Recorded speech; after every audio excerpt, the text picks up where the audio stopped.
Good morning students. आज हम लोग पढ़ेंगे इंटरवल्स ऑन रियल नंबर। सबसे पहले मैं बात करता हूँ रियल नंबर क्या होते हैं। अगर डिफिनीशन वाइज बात की जाए तो बोला जाता है numbers which can be presented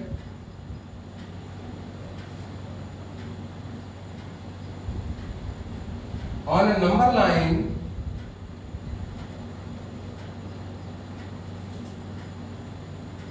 are real numbers।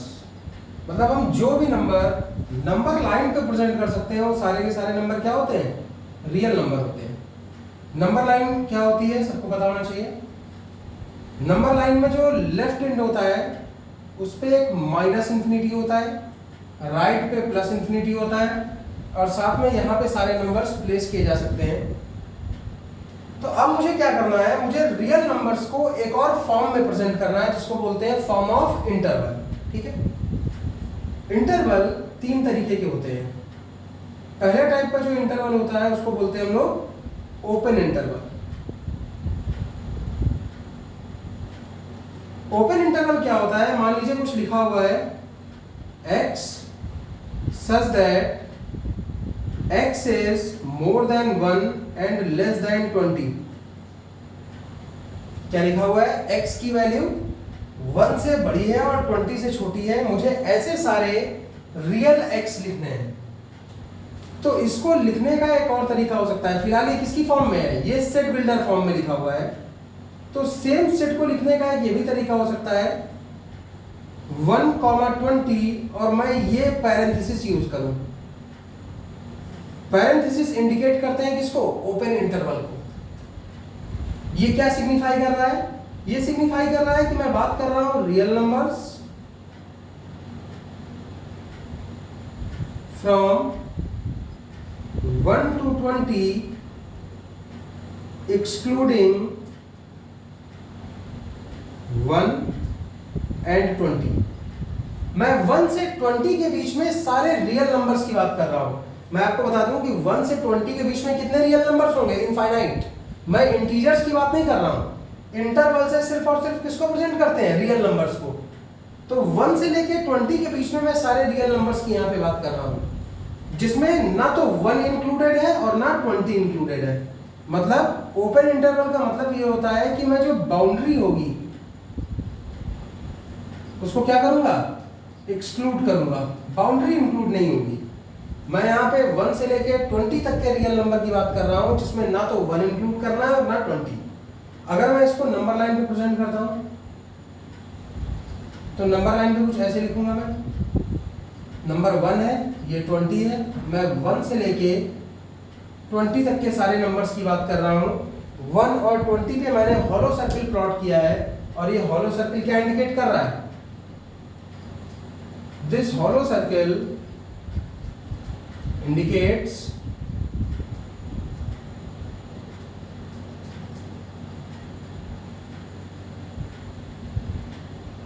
that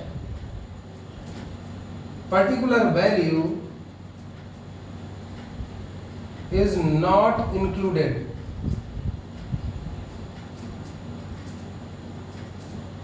यहाँ पे अगर मैंने 20 पे हॉलो सर्किल बनाया है तो मतलब 20 को इंक्लूड नहीं करना है। यहाँ पे मैंने 1 पे एक हॉलो सर्किल बनाया है, मतलब 1 को भी इंक्लूड नहीं करना है। तो ये ओपन इंटरवल होता है, इसको हम ओपन इंटरवल बोलते हैं। कैसे रीड करते हैं, ओपन इंटरवल फ्रॉम 1 to 20। ध्यान रखना है, किसी भी अगर इंटरवल को प्रेजेंट करना है तो पहले छोटा नंबर लिखा जाएगा और फिर बड़ा नंबर लिखा जाएगा।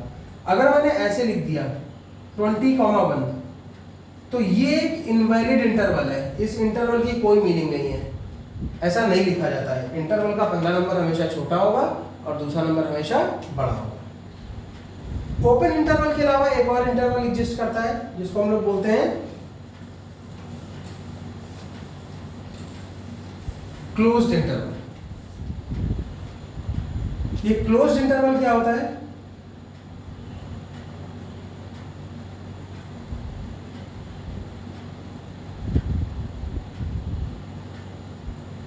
मान लीजिए कुछ ऐसा लिखा हुआ है, एक सेट ए दिया हुआ है x such that x is more than equal to -3 less than equal to 5। इस बार नोटिस करो तो इनइक्वलिटी के साथ साथ किसका साइन है, इक्वलिटी का भी साइन है। तो इसको अगर मुझे इंटरवल की फॉर्म में प्रेजेंट करना है तो मैं ऐसे लिखूंगा -3 to 5 and these brackets, square brackets use करूंगा। इसको क्या पढ़ा जाता है, यहां पे अगर देखा जाए तो मैं बात कर रहा हूं real numbers from -3 to 5 including -3 and 5। मैं यहां पे -3 से 5 के बीच में सारे रियल नंबर्स की बात कर रहा हूं, जिसमें खुद -3 और 5 ये दोनों ही इंक्लूडेड है। Third number half open half close.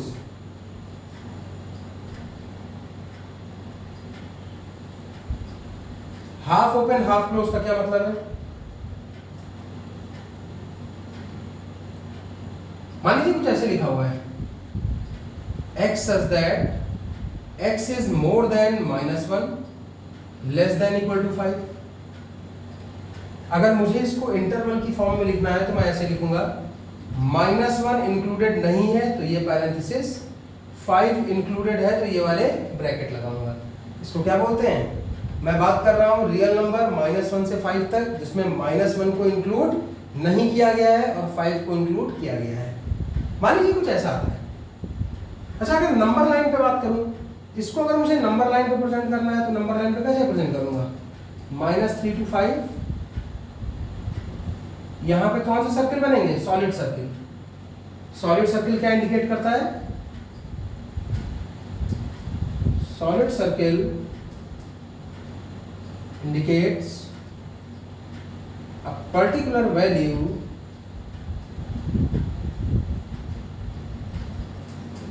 is included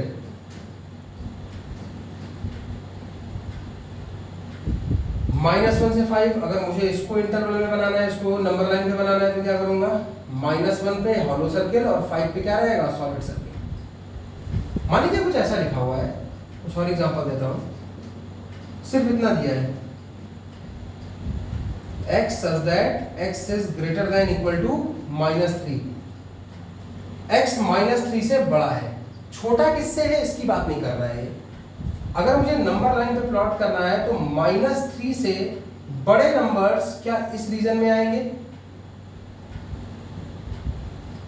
बिल्कुल। x greater than equal to -3 का मतलब है कि मैं नंबर लाइन के इस पोर्शन की बात कर रहा हूं। तो मैं इसको इंटरवल में कैसे लिखूंगा, x बिलोंग्स टू -3 से मैं कहां तक जाऊंगा, इंफिनिटी तक। ध्यान रखना है, इंफिनिटी और -इंफिनिटी हमेशा ओपन इंटरवल में लिखे जाते हैं। क्यों, क्योंकि ये दोनों एक हाइपोथेटिकल बाउंड्रीज हैं। ठीक है, कोई भी नंबर एग्जैक्टली ना तो इंफिनिटी के इक्वल हो सकता है और ना -इंफिनिटी के। मान लीजिए कुछ ऐसा लिखा होता है, सपोज एक एग्जांपल कुछ इस तरीके का है। मान लीजिए एक सेट बी दिया होता और बोलता x such that x less than 3, x 3 से कम होना चाहिए। 3 पे इक्वलिटी नहीं लगी है तो एक हॉलो सर्किल, 3 से कम नंबर इधर आते हैं। इंटरवल की फॉर्म में लिखूंगा तो आ जाएगा -इंफिनिटी से लेके 3। ध्यान रखना है, पहला नंबर छोटा होगा और सेकंड नंबर बड़ा होगा। किसी भी इंटरवल को लिखने का ये तरीका होता है। इतने टाइप के इंटरवल होते हैं जिनसे हम रियल नंबर्स को प्रेजेंट करते हैं। एक होता है ओपन इंटरवल, एक होता है close, and than half open and half close.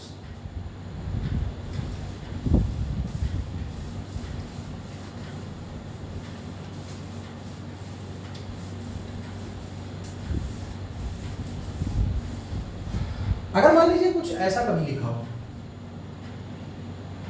x such that x is more than 15 less than 5, मतलब x 15 से बड़ा है और 5 से छोटा है, तो इसका मतलब है क्या है, 5। क्योंकि कोई भी नंबर ऐसा नहीं हो सकता है कि वो 15 से बड़ा हो और 5 से छोटा हो, तो इसके रिस्पेक्ट में कोई इंटरवल जनरेट हो ही नहीं सकता। इसका आंसर क्या आ जाएगा, 5। ये भी चीज एक है जो याद रखनी है सबको। अगली चीज है यहाँ पे, सेट को रिप्रेजेंट करने का एक और तरीका होता है जिसको हम बोलते हैं Venn diagram.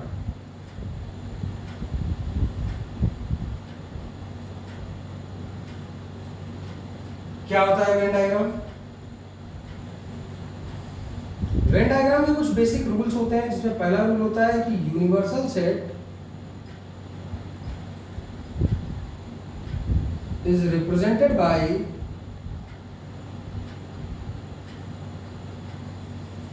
a rectangle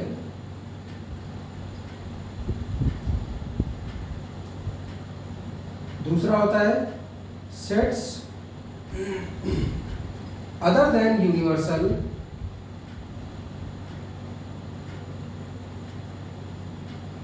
are represented by a circle।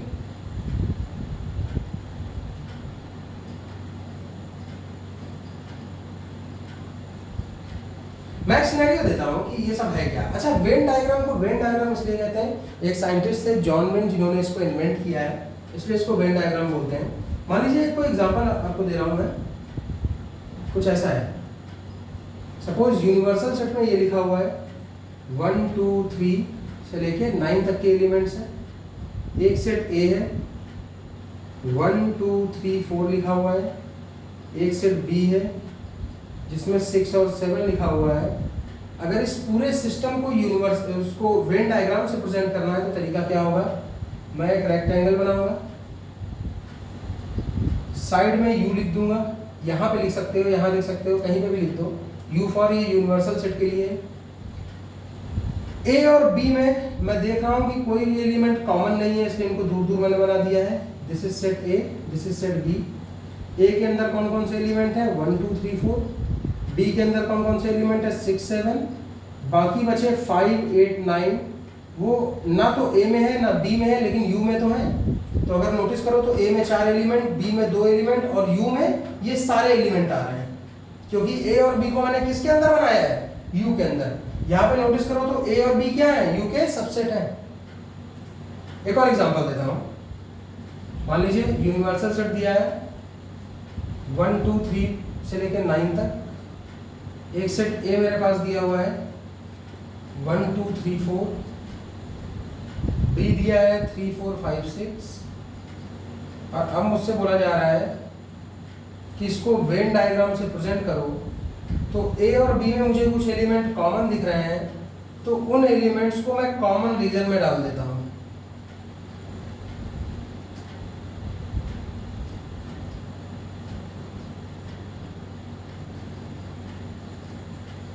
ये इसका परफेक्ट प्रेजेंटेशन है। एक और एग्जांपल लेता हूं। मान लीजिए एक सेट यू दिया है 1 2 3 से लेकर 9 तक। एक सेट ए दिया हुआ है जिसमें 5 एलिमेंट हैं 1 2 3 4 5। एक सेट बी दिया हुआ है जिसमें 2 एलिमेंट है 1 2। अगर इसमें नोटिस करो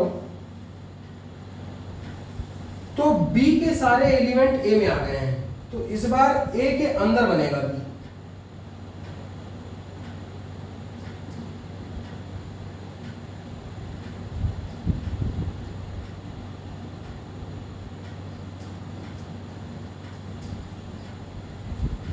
कई बच्चे ये भी बोलते हैं कि इसको ऐसे क्यों नहीं बनाया मैंने, ऐसे भी तो बना सकता था कि कॉमन रीजन देता, यहाँ पे 1 2 डाल देता, ए रखता, बी रखता, ए में 3 4 5 दे देता और बी में कुछ नहीं देता। लेकिन ये इसका एक्चुअल रिप्रेजेंटेशन नहीं होगा। ठीक है, बेहतर होगा हम इसको ऐसे बनाएं। अगर कोई भी सबसेट है तो वो अपने जो सुपर सेट है या जो बड़ा सेट है उसके अंदर बनाना चाहिए। ये जो वेन डायग्राम है इसके कुछ बेसिक रूल्स में से है। क्या मैंने बताया कि अगर मान लीजिए मैं बोल रहा हूं कि B is subset of A, तो B को A के अंदर बनाना है। अगर मैं बोल रहा हूं A और B ये दोनों इस U के सबसेट हैं, तो मैं इन दोनों को किसके अंदर बनाऊंगा? U के अंदर बनाऊंगा। इसलिए इस तरीके से नहीं बनाना है, ये चीज ध्यान रखनी है। तो ये वेन डायग्राम होता है। अब हम लोग सेट के एक इंपॉर्टेंट पार्ट पे आते हैं।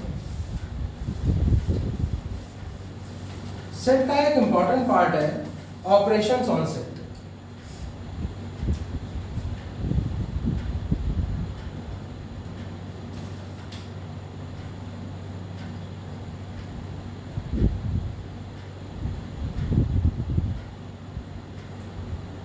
जिसमें से पहला ऑपरेशन होता है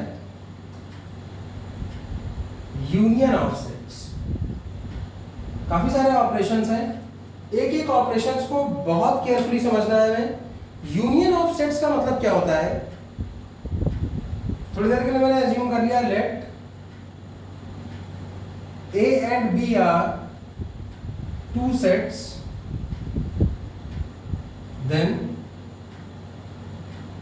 union of set A and B is a set which contains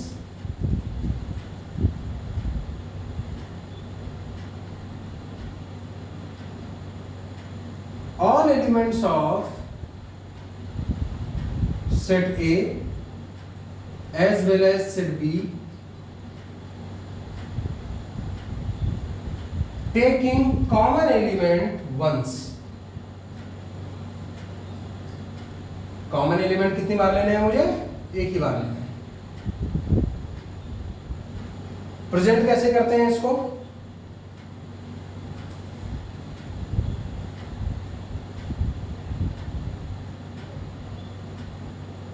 एक सिंबल है U, इसके थ्रू इसको प्रेजेंट किया जाता है। एक एग्जांपल देता हूं और चीजें कुछ क्लियर हो जाएंगी। मान लीजिए एक सेट दिया हुआ है, पहला एग्जांपल लेता हूं। एक सेट दिया है A जिसमें एलिमेंट है 1 2 3 4। एक सेट B दिया हुआ है जिसमें एलिमेंट है 4 5। तो A यूनियन B में वो एलिमेंट होंगे जो A में है एज वेल एज जो B में है। लेकिन ध्यान रखना है कि 4 दोनों में है तो उसको दो बार नहीं लिखना है। मैंने यहाँ पे बहुत पहले बताया था कि किसी भी सेट में एलिमेंट्स को रिपीट नहीं किया जा सकता है। तो A यूनियन B में 5 एलिमेंट आएंगे।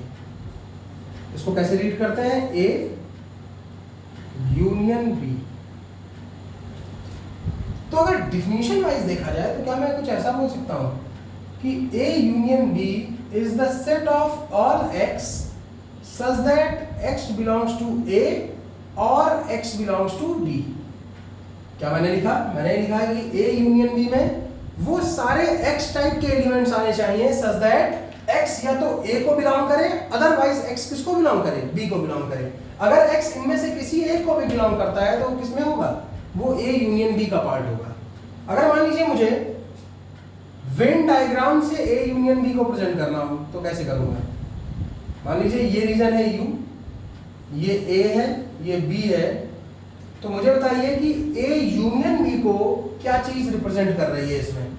तो अगर देखा जाए तो ये जो शेडेड रीजन है ये पूरा का पूरा रीजन A यूनियन B को प्रेजेंट कर रहा है। क्यों, क्योंकि इस रीजन में वो सारे एलिमेंट आ रहे हैं जो या तो A में है या B में है, कॉमन वाले एलिमेंट भी काउंट हो रहे हैं।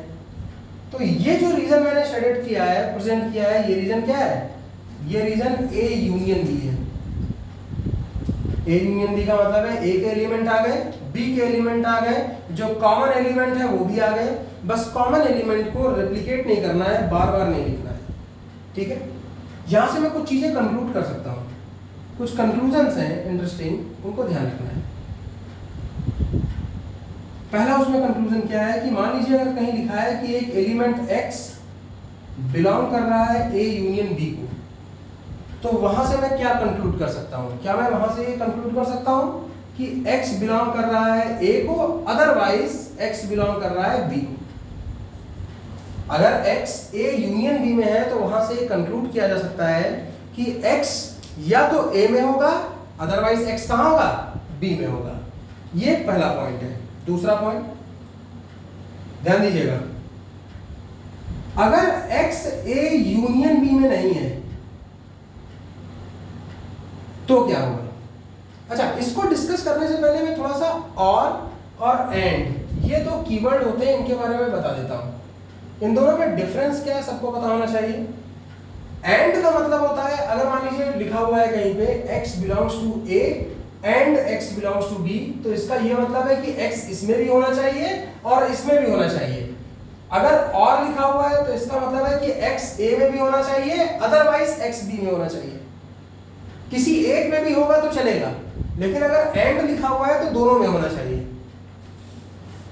अगर कभी लिखा हुआ है कि एक्स ए यूनियन बी में नहीं है, तो इसका मतलब होता है कि एक्स ए में नहीं होगा एंड एक्स बी में भी नहीं होगा। क्यों? क्योंकि अगर एक्स ए यूनियन बी में नहीं है तो एक्स इन दोनों में ही नहीं होना चाहिए, क्योंकि अगर इनमें से किसी एक में भी होता तो ए यूनियन बी में जरूर आ जाता। ये दोनों स्टेटमेंट को समझिए, इन दोनों में डिफरेंस है। अगर एक्स ए यूनियन बी में है तो उससे कंक्लूड किया जा सकता है कि दोनों में से किसी एक सेट में जरूर रहा होगा। अगर एक्स ए यूनियन बी में नहीं है तो इससे कंक्लूड किया जा सकता है कि एक्स ना तो ए में होगा और ना ही बी में होगा। एक और तीसरी प्रॉपर्टी है जो बताता हूं, ध्यान रखना है। क्या मैं बोल सकता हूं कि जो सेट ए है वो खुद ए यूनियन बी का सबसेट है? बिल्कुल, क्योंकि ए के सारे एलिमेंट ए यूनियन बी में मिलेंगे, बी के सारे एलिमेंट भी ए यूनियन बी में ही मिलेंगे। तो ये चीजें हैं बेसिक जो यूनियन ऑफ सेट्स को लेकर ध्यान में रखनी है। कुछ और एग्जांपल से यूनियन समझाता हूं। मान लीजिए एक सेट ए दिया हुआ है, बोल रहा है x such that x is a positive integer.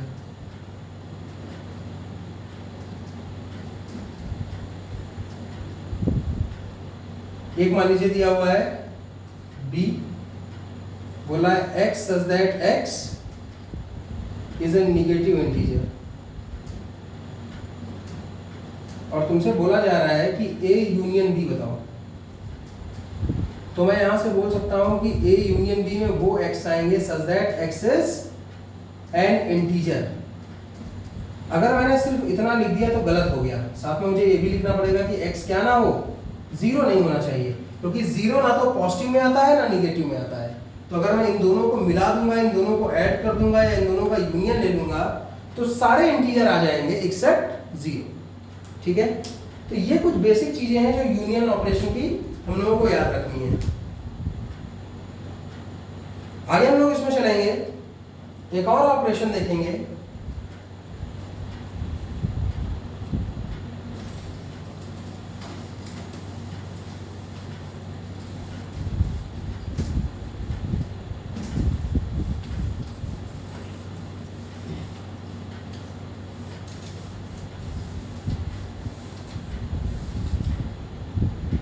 अगला ऑपरेशन है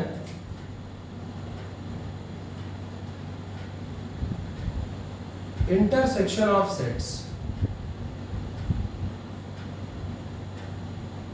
इंटरसेक्शन ऑपरेशन क्या होता है इसके बारे में देखते हैं। बोला जाता है the intersection of two sets A and B is a set which contains common element of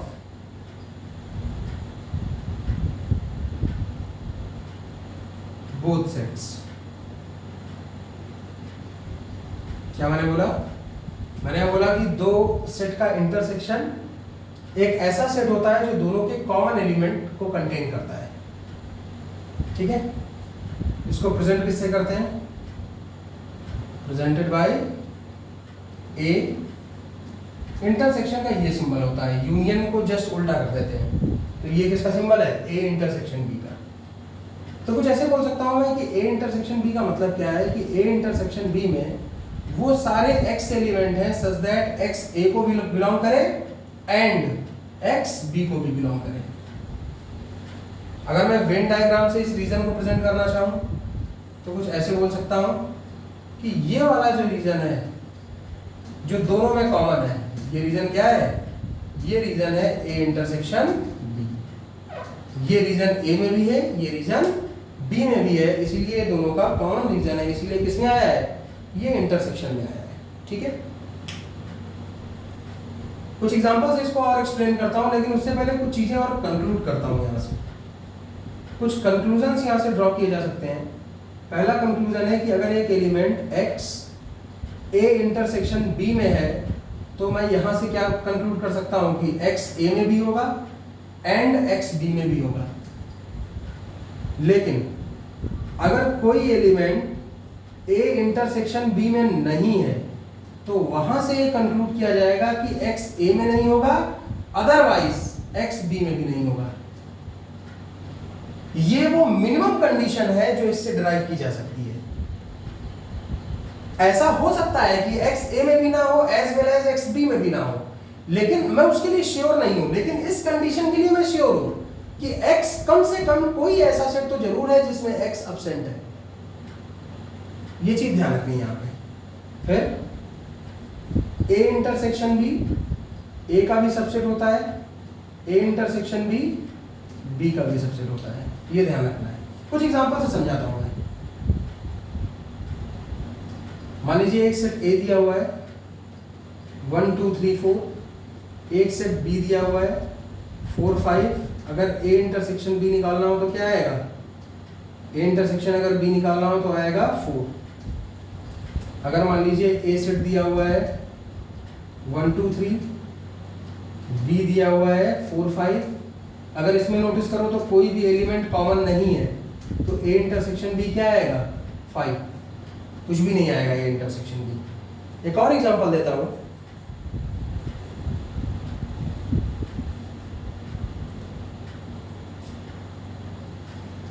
अच्छा, इस एग्जांपल में एक चीज समझाता हूं। अगर कभी ऐसा हो जाता है कि A इंटरसेक्शन B 5 आ जाता है, मतलब कोई भी कॉमन एलिमेंट नहीं है, तो ऐसे सेट्स को हम क्या बोलते हैं? Disjoint set. क्या बोलते हैं इनको? Disjoint sets. डिसजॉइंट सेट्स की क्या डेफिनेशन होती है? टू सेट्स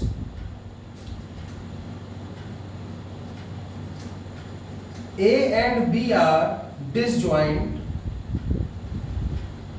if क्या होना चाहिए? A इंटरसेक्शन B की वैल्यू 5 होनी चाहिए। मतलब दोनों सेट कैसे होने चाहिए? अलग अलग, डिसजॉइंट। अगर ये A है ये B है तो अपने आप पता चल रहा है कि AB में कुछ भी कॉमन नहीं है। ये दोनों सेट कैसे होंगे? ये दोनों सेट डिसजॉइंट होंगे। एक और एग्जांपल देता हूं इंटरसेक्शन का।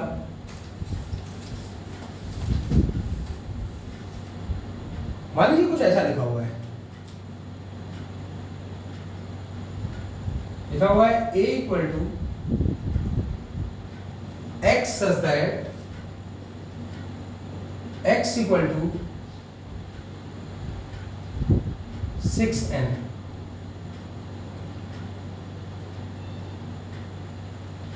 where n belongs to natural number. B मान लीजिए लिखा हुआ है x such that x equal to 4n, where n belongs to natural number. तो तुमसे पूछा जा रहा है कि A इंटरसेक्शन B बताओ, मतलब कॉमन एलिमेंट बताओ इनमें से। तो सबसे पहले इसको समझते हैं। क्या मैं बोल सकता हूं कि जो सेट A है वो 6 के मल्टीपल्स का नंबर है? मतलब इसमें कौन कौन से नंबर आएंगे? 6 आएगा, 12 आएगा, 18 आएगा, 24 आएगा, 30 आएगा। इस तरीके से 6 के मल्टीपल्स आ जाएंगे। यहाँ पे 4 के मल्टीपल आएंगे, 4 आएगा, फिर 8 आएगा, फिर 12 आएगा। तो क्या मैं बोल सकता हूँ कि कॉमन क्या होगा? कॉमन वही होगा जो 6 और 4 का क्या होगा? LCM.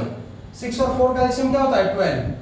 x such that x equal to 12 and n belongs to natural number. इसको चाहो तो तुम लिख भी सकते हो। कई बार इसको बुक्स में ऐसे लिखते हैं, सिर्फ 6 और कैपिटल N। इसको कई बार क्या लिखते हैं? 4 कैपिटल N। ये अंडरस्टूड है इसका। इसका मतलब क्या है कि ये 6 के मल्टीपल्स हैं। इसका मतलब क्या है? ये 4 के मल्टीपल्स हैं। तो मेरा आंसर क्या होगा? 12n। कॉमन क्या आएंगे? वो नंबर जो 12 के मल्टीपल होंगे। ठीक है, बना के चाहो तो देख लो, जरूरत तो नहीं पड़नी चाहिए लेकिन बना के देख सकते हो। 6 12, फिर आएगा इसमें 18 24 30, बहुत सारे एलिमेंट।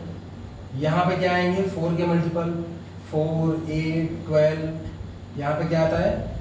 16 20, बहुत सारे ऐसे नंबर आएंगे। तो कॉमन क्या आएगा?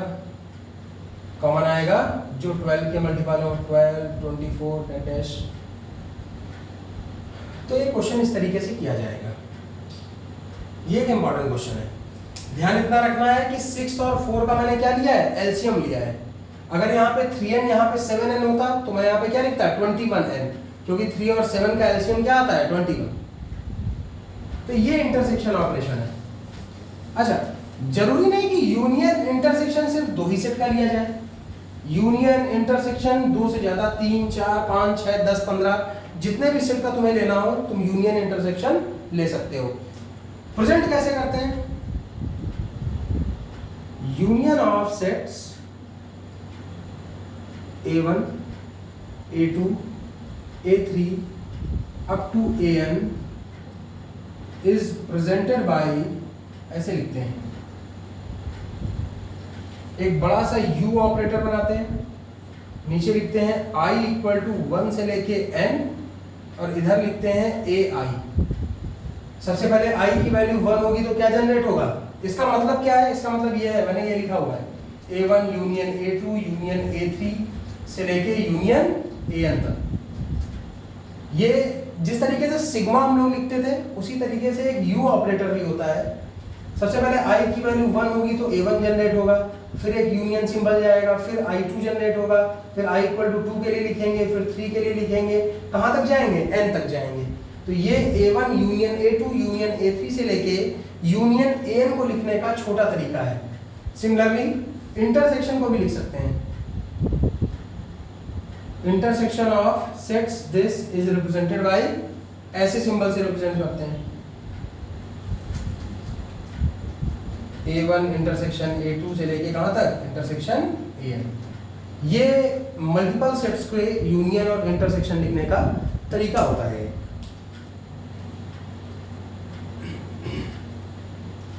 आगे चलेंगे इसमें। तो ये 2 ऑपरेशन सबको क्लियर होने चाहिए कि union operation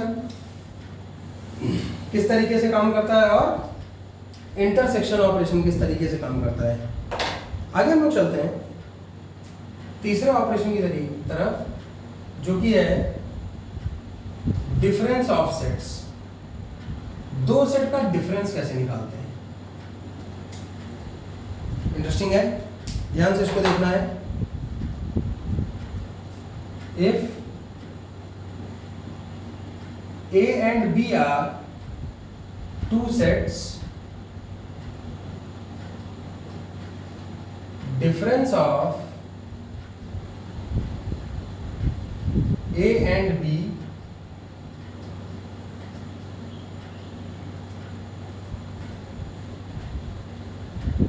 is A minus B, and this is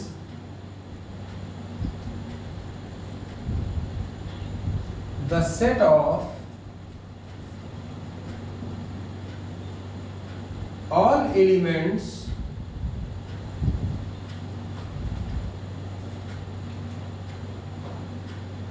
of A which are not in B। मतलब क्या है? A माइनस B का मतलब है कि A के वो सारे एलिमेंट लिखो जो B में नहीं है। मतलब A माइनस B का मतलब होता है कि वो सारे एलिमेंट X जो कि A में है और B में नहीं है वो सब किस में आ जाएंगे? A माइनस B में। एक एग्जांपल देता हूँ, एग्जांपल से शायद बेहतर समझ में आएगा। मान लीजिए एक सेट A दिया हुआ है जिसमें लिखा है 1 2 3 4। एक सेट B दिया हुआ है जिसमें लिखा है 4 5 6। अगर मैं A माइनस B निकालता हूँ तो A माइनस B में सबसे पहले मैं देखता हूँ कि कॉमन एलिमेंट कौन सा है? 4। तो 4 हट जाएगा, बाकी A के बचे हुए एलिमेंट आ जाएंगे। अगर मैं B माइनस A की बात करता हूँ तो B माइनस A में क्या होगा? B माइनस A में सारे एलिमेंट जो कॉमन है वो हट जाएंगे, जो बचे एलिमेंट होंगे B के वो आ जाएंगे। मतलब क्या है? A माइनस B में A के वो सारे एलिमेंट आ जाते हैं जो कि B में ना हो। जैसे कुछ ऐसा लिखा होगा मुझे A equal to 1 2 3, B equal to 1 2 3 4 5। तो A माइनस B में क्या आएगा? 5, क्योंकि सारे एलिमेंट हट जाएंगे। लेकिन B माइनस A में क्या आएगा? 4 and 5। तो ये छोटी चीजें ध्यान रखनी है। अगर मैं वेन डायग्राम की बात करूं कि इसको वेन डायग्राम में किस तरीके से प्रेजेंट करना है डिफरेंस ऑफ सेट्स को, तो डिफरेंस ऑफ सेट्स को वेन डायग्राम में प्रेजेंट करने का ये तरीका होता है ये जो रीजन है ए का, जो बी के साथ कॉमन नहीं है, इतना रीजन सिर्फ, इसको हम लोग क्या बोलते हैं, ये रीजन बोला जाता है ए माइनस बी, क्योंकि इसमें ए के वो एलिमेंट आते हैं जो बी में नहीं है। ये रीजन क्या बोला जाएगा, इस रीजन को बोला जाता है बी माइनस ए। ये बी का वो रीजन है जो ए के साथ कॉमन नहीं है। कॉमन एलिमेंट बी से हटा दो तो जो बी का बचा हुआ रीजन है वो क्या है, बी माइनस ए। कुछ बेसिक चीजें होती हैं इसमें जिनको ध्यान देंगे, अगर वेन डायग्राम से हम ध्यान देंगे तो शायद जल्दी समझ जाएंगे। क्या मैं बोल सकता हूं कि अगर मैं ए माइनस बी में पूरा का पूरा बी एलिमेंट ऐड कर दूं, बी के साथ इसका यूनियन ले लूं, ए माइनस बी इतना रीजन था, और बी के साथ इसका अगर यूनियन ले लूं, बी के सारे एलिमेंट मिला दूं इसमें, तो मैं ए यूनियन बी तक पहुंच जाऊंगा। ये बोला जा सकता है। या ऐसा भी बोला जा सकता है कि अगर मैं ए माइनस बी और बी का इंटरसेक्शन लूं तो दोनों में कुछ भी कॉमन नहीं मिलेगा। करके देख लीजिए, ए माइनस बी अलग है और बी एक अलग सेट है, इसलिए इन दोनों में कुछ भी कॉमन नहीं मिलने वाला है। वेन डायग्राम से सब चीजें बड़ी क्लियर हो रही हैं। अगर मैं a माइनस बी का रीजन देखूं और b का रीजन देखूं तो दोनों का यूनियन पूरा का पूरा a यूनियन b बन जाता है। लेकिन अगर मैं दोनों का इंटरसेक्शन लेता हूं तो दोनों का इंटरसेक्शन क्या आएगा, फाई आएगा, क्योंकि दोनों में कुछ भी कॉमन नहीं है। उसके बाद एक और ऑपरेशन की बात करेंगे हम लोग। ये ऑपरेशन होपफुली सबको समझ में आया होगा।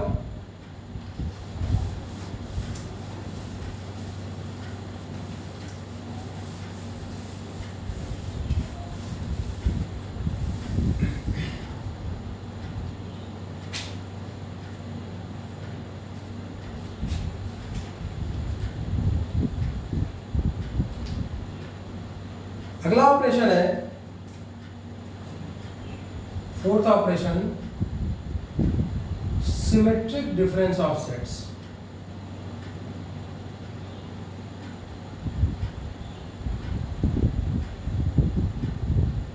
दो सेट का सिमेट्रिक डिफरेंस कैसे लिखा जाता है, ये इंपॉर्टेंट प्रॉपर्टी है। तो symmetric difference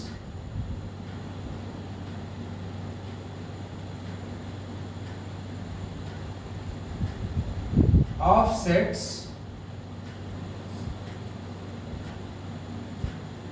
A union B, of sets A and B is presented by this A delta B। एक ट्रायंगल, छोटा ट्रायंगल बना देते हैं, इसको क्या पढ़ते हैं, A सिमेट्रिक डिफरेंस B। और इसका मतलब क्या होता है, ए सिमेट्रिक डिफरेंस बी का मतलब होता है A minus B union B minus ए।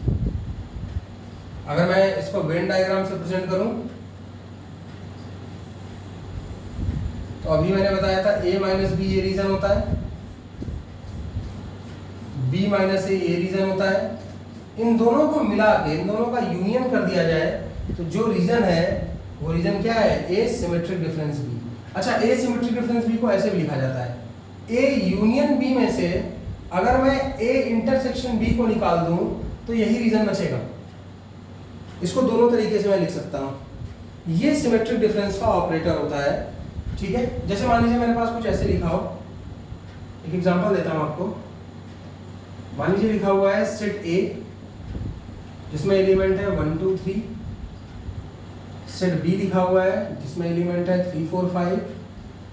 तो ए सिमेट्रिक डिफरेंस बी का मतलब है या तो मैं ये फॉर्मूला लगाऊं, ये फॉर्मूला लगाऊं, सेम रिजल्ट आएगा, A minus B union B minus A. A minus B में कौन कौन से एलिमेंट आ जाएंगे, ए माइनस बी में आएगा 1 2, बी माइनस ए में आएगा 4 5, यूनियन लूंगा तो मेरे पास आ जाएगा 1 2 4 5। ये दो सेट का सिमेट्रिक डिफरेंस होता है जिसको हमें पता याद रखना पड़ेगा। एक पांचवा टाइप बता रहा हूं जिसको और ऑपरेशन है, इसको भी याद रखना पड़ता है।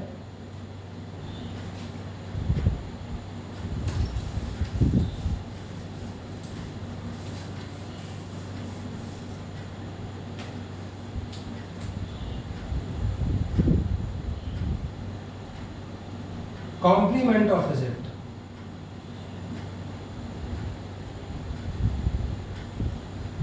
कॉम्प्लीमेंट का मतलब क्या होता है? कॉम्प्लीमेंट का मतलब होता है, डिफिनीशन वाइज अगर मैं बात करूं, कुछ ऐसे बोल सकता हूं, late U is a universal set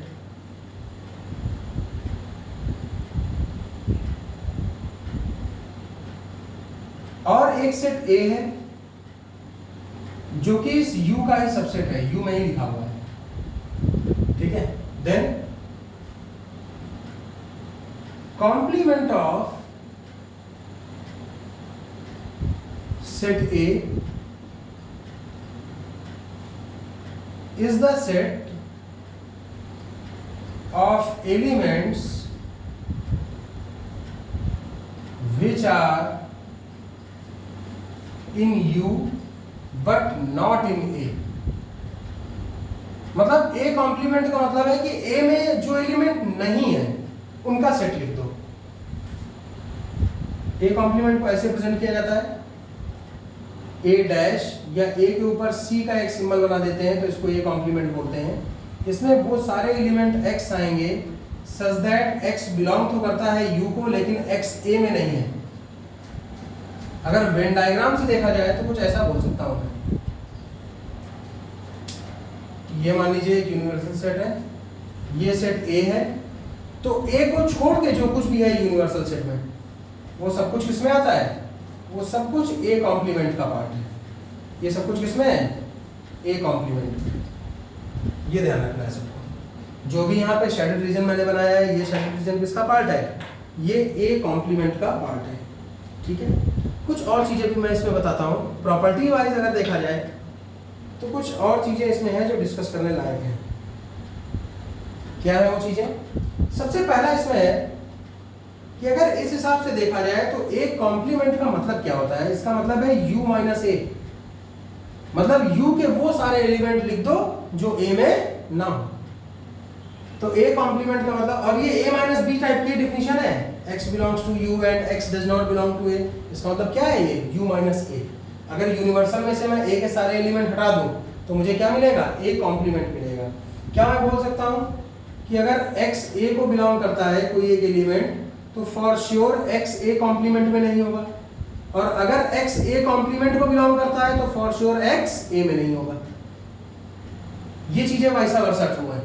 अगर कोई एलिमेंट या कोई पर्टिकुलर एलिमेंट किसी सेट में है तो उसके कॉम्प्लीमेंट में नहीं होगा, कॉम्प्लीमेंट में है तो उस सेट में नहीं होगा, ठीक है। कुछ कंक्लूजन्स हैं इसमें कॉम्प्लीमेंट प्रॉपर्टी पे जिनको समझना होगा। पहला कंक्लूजन क्या है, ध्यान से देखते हैं। अगर मैं यूनिवर्सल सेट का कॉम्प्लीमेंट ले लूं तो क्या आता है? यूनिवर्सल मतलब सब कुछ, उसका कॉम्प्लीमेंट क्या हो जाएगा? कुछ नहीं, 5। और अगर मैं 5 का कॉम्प्लीमेंट ले लूं तो क्या आ जाएगा? यूनिवर्सल। इसको मैं डिफिनेशन से भी देख सकता हूं। U कॉम्प्लीमेंट का मतलब क्या हो जाएगा? U माइनस U, तो अपने आप 5 आएगा। और 5 कॉम्प्लीमेंट का क्या मतलब होगा? U माइनस 5, मतलब अपने आप क्या आएगा? U। छोटी छोटी बातें हैं लेकिन उनको याद रखना है। एक और प्रॉपर्टी है, अगर मैं कॉम्प्लीमेंट का कॉम्प्लीमेंट ले लूं तो वापस से वही सेट आ जाएगा। कैसे? सबसे पहले A कॉम्प्लीमेंट क्या है? U minus A। तो अगर मैं A कॉम्प्लीमेंट का कॉम्प्लीमेंट ले लूंगा तो क्या आएगा? U minus A। भाई सिंपल सा एक लॉजिक है मेरे पास कि थोड़ी देर के लिए मैं एज्यूम कर लेता हूं कि एक सेट B है जो कि A कॉम्प्लीमेंट के इक्वल है। तो B कॉम्प्लीमेंट का मतलब क्या है? U माइनस B, मतलब U माइनस A कॉम्प्लीमेंट, मतलब ये क्या हो जाएगा? U minus A। ये वापस से क्या आ जाएगा? Set A। सिंपल सा लॉजिक है। तो अगर मैं कॉम्प्लीमेंट का वापस से कॉम्प्लीमेंट लेता हूं तो सेम सेट रिपीट कर जाएगा। उसके बाद कुछ और भी इसमें प्रॉपर्टीज है, जैसे अगर मैं A का A कॉम्प्लीमेंट के साथ यूनियन ले लूं तो यूनिवर्सल सेट आ जाएगा। अगर मैं A में A कॉम्प्लीमेंट मिला दूं तो पूरा का पूरा U बन जाएगा। सिमिलरली अगर A का A कॉम्प्लीमेंट के साथ इंटरसेक्शन देखूं तो क्या आएगा? 5, क्योंकि इनमें कुछ भी कॉमन नहीं है। ये सारी प्रॉपर्टी अगर तुम वेन डायग्राम देखो तो बड़ा इजीली इसको तुम नोटिस कर सकते हो। तो ये सब चीजें याद रखनी होंगी ऑपरेशंस में। अगली चीज है इसमें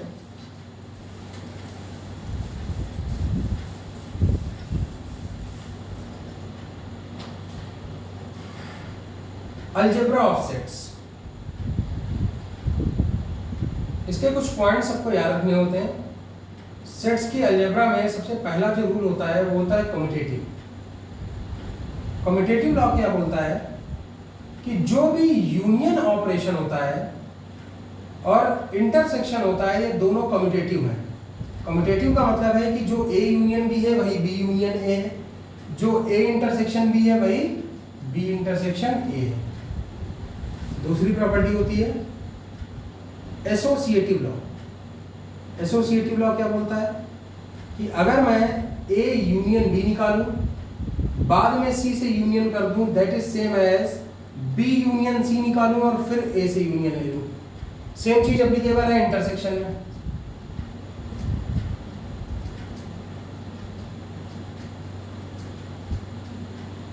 तीसरा रूल होता है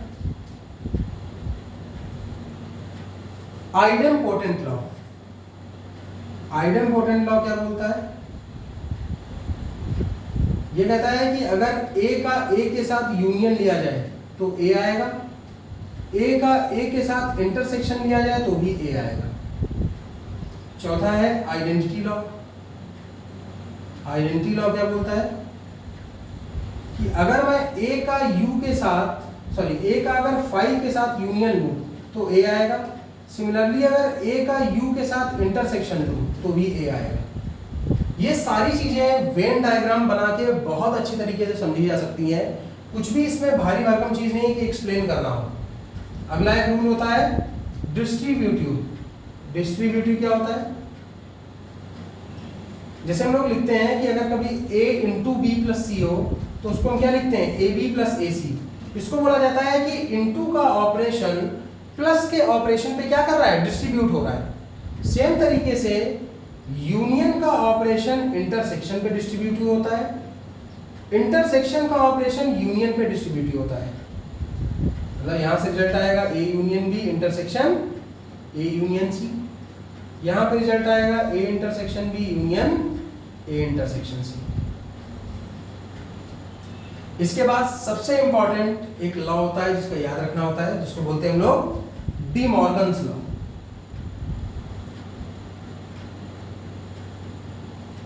डी मॉर्गन्स लॉ क्या बोलता है कि अगर ए यूनियन बी का होल कॉम्प्लीमेंट कहीं लिखा है तो उसको हम बोलते हैं A complement intersection B complement. अगर ए इंटरसेक्शन बी का होल कॉम्प्लीमेंट है तो उसको हम लिख सकते हैं A complement union B complement.